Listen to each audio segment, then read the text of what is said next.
And now for the moment you've been waiting for. Part 2 of Tough Topics in the Tell 'em Zone. I'm about to rip the Knicks a new one. Welcome to the 48th installment of Tell Em Alejandro, your number one place for sports, cars, video games, fitness. If you're a man, you're here. Mr. Alejandro, about to tell him? What you about to tell him, Alejandro? I'm about to tell you about Russell Westbrook's triple-double, Kyle Korver's three-point streak, LeBron James t-shirt jersey, the Los Angeles Lakers, and the atrocious New York Knicks in the Tell 'em Zone. Tell him, Alejandro! My New York Knicks, my hometown team, they stink. They're atrocious. They are at a new low right now. They are 18 games under 500. Their record is 22 wins, 40 losses. They recently ended a 7-game losing streak, and they are now 5.5 games back for the final spot in the Eastern Conference playoffs behind the Cleveland Cavaliers, Detroit Pistons, and Atlanta Hawks. Honestly, it doesn't even matter if they make the playoffs. They're that bad of a team that realistically, if they make the playoffs, they're probably going to get swept by either the Indiana Pacers or the Miami Heat. On this 7-game losing streak, 3 of the games were nationally televised, and they got destroyed by Miami, in Miami. LeBron James had 31 points, 4 rebounds, 4 assists. Then next up, they played the Golden State Warriors in New York, the Madison Square Garden, where they lost, and Stephen Curry, in only 3 quarters, had a triple-double in a blowout, 126 to 103 blowout. In 3 quarters alone, Curry dropped 27 points, 11 rebounds, and 11 assists that fast. Then the next game in Chicago, another nationally televised game, they get blown out again to the Chicago Bulls, 90 to 109. Joakim Noah, a center, dropped a triple-double with assists. Centers don't frequently do that. He had 13 points, 12 rebounds, 14 assists, 2 steals, and 2 blocks. The Knicks are such a bad team right now that their star player Carmelo Opting is contemplating leaving at the end of the season because he has an opt-out clause in his contract. Now, nobody in their right mind would stay with a team this bad. So if he's thinking about going somewhere else to win and possibly win a championship, obviously 100 times out of 100, he's going to leave. The only thing that would keep Melo from staying with the New York Knicks would be money. The New York Knicks can offer Melo more money than any other team. Now, let me just set something straight right quick. A lot of people are saying, oh, the Knicks can offer Melo $30 more million than any other team. That is not true. This is what the Knicks can offer: a 5-year contract for almost $130 million, where another team can offer 4 years for about $90 million. Now, the difference there is really $4 or $5 million. It's not $30 million, because what Melo would do if he were to sign 4 years for another team is opt out after 3 years and then re-up with them for a 5-year max deal, so he wouldn't be really losing any money, especially if he went to a place with no state tax, like Texas. That's what Dwight Howard just did. He went to Houston, ain't no state tax there, like LeBron James did when he went to Miami. Florida ain't no state tax. So if he were to go to a place with no state tax, when I kind of suspect he may go to Miami and play with LeBron just because they're friends, I'm not 100% sure. But even so, he's not going to be missing out on $30 million the way that a lot of people are making it seem. Now, I do notice that a lot of people are trying to blame Melo for the New York Knicks stinking this season. You're bugging. Just by using the eye test, you can see that Melo is playing hard. He's playing with effort. And any fan that's paying their hard-earned money to go to a game, just by looking at him, you can tell, all right, he's going hard. I'm not wasting my money coming to watch him play. Even though he plays no defense, he still is playing very hard, and he's not trying to take all these losses. This season, he's averaging 39.1 minutes per game, which is a career high. 28.1 points, 8.4 rebounds, that's a career high. 3 assists, and a lot of people like to say he doesn't pass, which he doesn't. He's not like LeBron in terms of where he sets people up, but he does pass out of the double team, and he's been improving passing out the double team. 1.2 steals, that's not bad for somebody that doesn't play any defense, and 0.6 blocks. I was speaking with my mans, and he tried to tell me, oh, it's Carmelo Opting's fault why the Knicks stink. He forced a trade way back in 2010, 2011, which made the Knicks give up all their assets. That's why they're a bad team. No. Listen, Danilo Gallinari, Woodson Chandler, Timothy Mozgov, Raymond Felton, and a 2014 first-round pick, that's what they gave up to get Carmelo Opting. I'm going to tell you why that's not a bad trade. Simple. First of all, when you're trading for a star, which is Carmelo Opting, you're not thinking, all right, 3 years later, we're going to be a bad team. So that first-round pick at that time doesn't have any value. The fact that they're a bad team now and that pick becomes valuable, that's not the Knicks' fault. You're not thinking it. Like I said before, when you trade for something good, you're thinking you're going to be a good team, and that pick is going to be meaningless because you're going to be a competitor.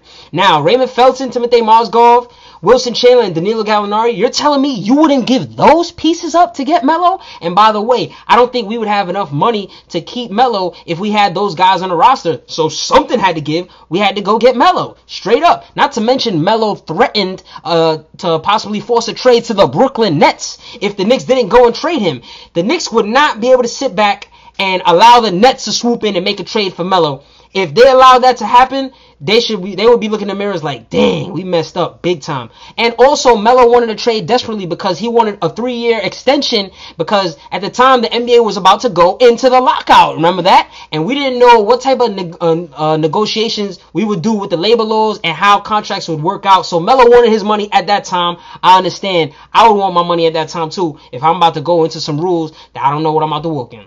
My mans also tried to tell me, oh, if Melo leaves, I'm not even gonna like him no more. That's mad silly. Listen, I would leave if I was a New York Knicks player. Every guy on that roster wants to leave. If they had the chance, they would dip. This team sucks. Listen, I understand why LeBron James was criminalized after he left the Cleveland Cavaliers. This is a completely different situation. At least that team got to the playoffs and made a little bit of noise, even though the owner wasn't making the right moves to really build a team. If Melo leaves, I don't blame him. And honestly, I really don't care because this team stinks. Now, also, don't try and blame Amar'e Stoudemire for the team stinking this season, because Amare's knees have been healthy for the first time in about 3 years, and his back has been healthy too. And he's been balling. If you ask me, I feel like he's playing well. He's not worth the max $100 million contract that the Knicks are paying him, but Amar'e Stoudemire has been playing well, so please, there's no criticizing Melo. There's no criticizing Amar'e. Shout out to Tim Hardaway Jr. I like him. It's time to criticize the players. They get a little piece of blame. Tell him, Alejandro. And the coach gets a little bit of blame. Coach Woodson also. I'll tell you why in a few. But it's not all on Melo or any other player's fault. It's mainly James Dolan's fault. Now, James Dolan is the owner. Now, Carmelo Anthony, he is contemplating, I think, on going to the Chicago Bulls at the end of the season. Recently at the All-Star game, he played with a Chicago Bulls player in Joakim Noah, who of course tried to recruit Melo. He tried to let him know, yo, what's good, come to my team at the end of the season so we can win a championship. And Carmelo Anthony told him that his son is a big-time fan of the Chicago Bulls, and his favorite player is Derrick Rose. That's what Carmelo told Noah about his son. And also, he asked him about the Chicago Bulls coach, Tom Thibodeau. Now, Thibodeau is rumored to possibly leave the Bulls at the end of the season and possibly even become the New York Knicks' new head coach. I don't see that happening. Basically, Thibodeau has some beef with the higher-ups in Chicago, but I don't see him leaving. Chicago's a pretty good team. Now, the Chicago Bulls' thought process on it is, first things first, they're kind of cheap. They don't like to spend heavy money on a player and throw out big contracts. So, by default, especially with the amount of money that they have available, Carmelo Anthony would have to take a pay cut. And he already said he's willing to take a pay cut if it means winning. He already said that. We don't know if that's true or not. We got to wait and see for the summertime. Now, with that said, the Bulls would have to amnesty one of their big contracts, Carlos Boozer, which basically means when you get rid of a contract, is no longer going up against your salary books, but you pay him off the books, basically. Then they would have to make a trade. I believe they would have to trade both Mike Dunleavy, who's wet, and Taj Gibson, who bangs down low, in order to make space to bring in Carmelo Anthony. That's a big sacrifice. I like Dunleavy, but more importantly, I like Taj Gibson. He gets it in. He's bald-headed. He has a beard, and he plays hard. I like players that play hard. Who doesn't?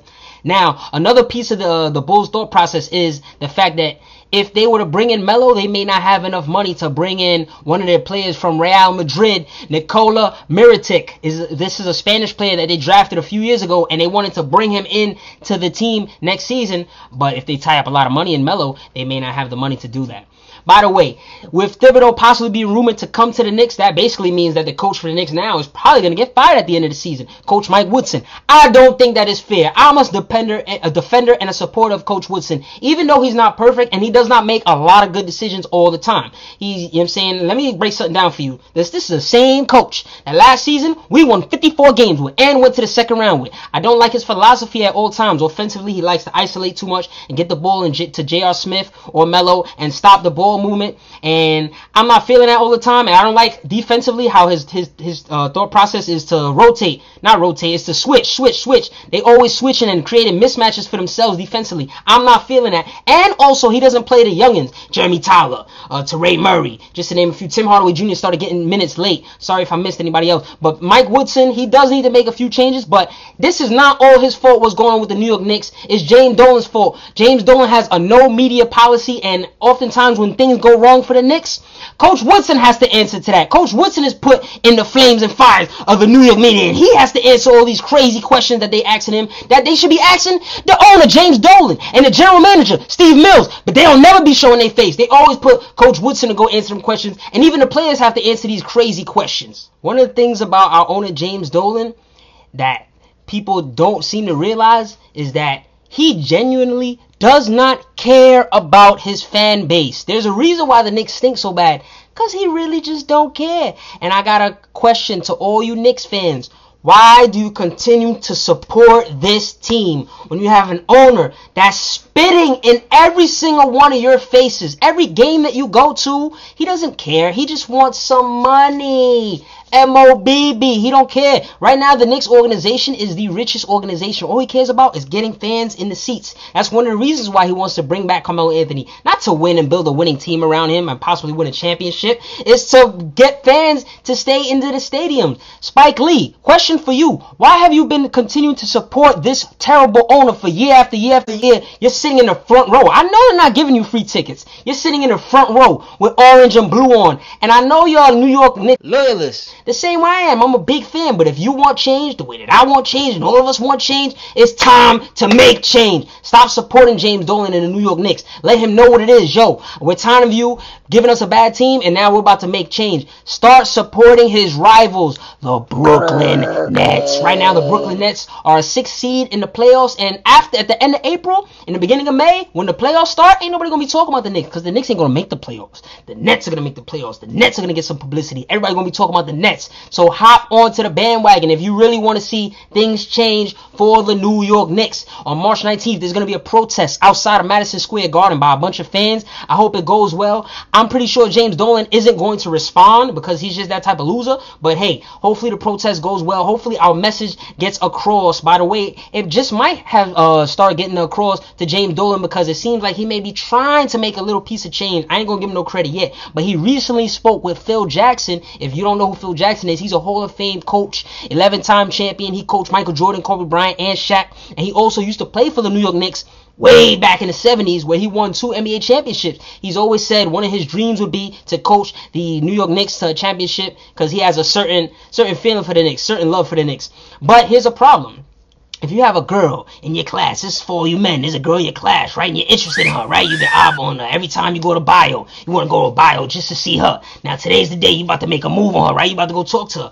You're not going to go send your mans to go talk to her. Of course not. You going to be a man. You going to go talk to her, spit your G. But basically what James Dolan did, like a fool, was send the general manager, Steve Mills, and another higher-up for the New York Knicks, Allen Houston, to go sit down and speak with Phil Jackson and try and spread the word. Yo, we're interested in you joining our front office or joining as the head coach, whatever position they want him in. That's just the wrong start. And a few years ago, when Phil Jackson was still coaching the Los Angeles Lakers, and he even said that he was interested in a position with the New York Knicks, James Dolan, this egomaniac James Dolan, didn't even bother to pick up the phone and call Phil Jackson. Fellas, if there's a bunny that you are feeling, I know you're not going to let your ego get in the way, and you're not about to pass her up because you ain't pick up the phone and give her a call. This is the situation that James Dolan was in. He ain't called Phil Jackson 2 years ago. Right now, he's sending other cats to try and talk to James Dolan. I don't know what he's doing. Obviously, this is a problem that Jerry Jones has where the owner is getting in the way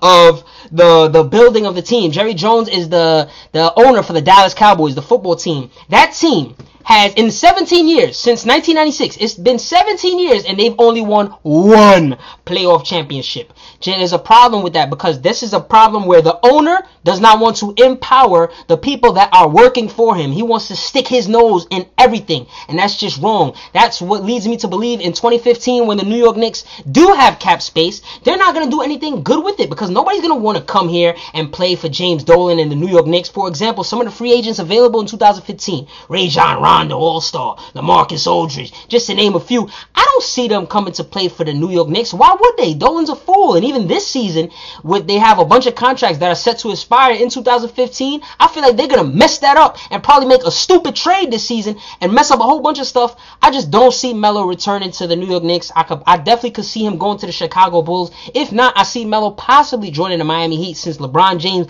is his friend off the court and they came into the league together. There you have it, folks. Mr. Alejandro's tough topics in the Tell 'em Zone. Do you think Carmelo Opting's gonna stay with the Knicks? If not, where do you think he's going?